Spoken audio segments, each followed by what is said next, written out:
भरधाव बलेनोने 8 जणांना चिरडलं. धमाणे गावात भीषण अपघात. शिंदखेडा दोंडाईचा मार्गावर रक्तरंजित थरार.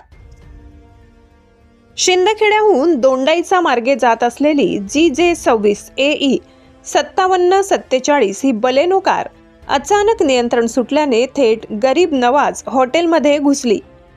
त्या क्षणी हॉटेलच्या आडोशाला बसलेले 8 ते 10 नागरिक या भरधाव कारखाली सापडले. गावकऱ्यांनी तात्काळ जखमींना दोंडाईचा रुग्णालयात हलविलं असून काहींची प्रकृती चिंताजनक आहे. गंभीर जखमींना पुढील उपचारासाठी धुळे येथील शासकीय रुग्णालयात दाखल करण्यात आलाय. कारमध्ये चालक एकटाच होता. सुदैवानं एअरबॅग उघडल्याने त्याचा जीव वाचला, परंतु गावात मात्र खळबळ उडाली आहे. या भीषण अपघाताने धमाणे परिसर हादरलाय. नियंत्रण सुटलेली बलेनो आणि निष्पाप जीव हा फक्त अपघात नाही, तर बेदरकार वेगाचा परिणाम आहे. परिवर्तन 24 न्यूज, सत्य तेच बेधडकपणे. शिंदखेडा प्रतिनिधी श्याम जगदाने यांचा रिपोर्ट.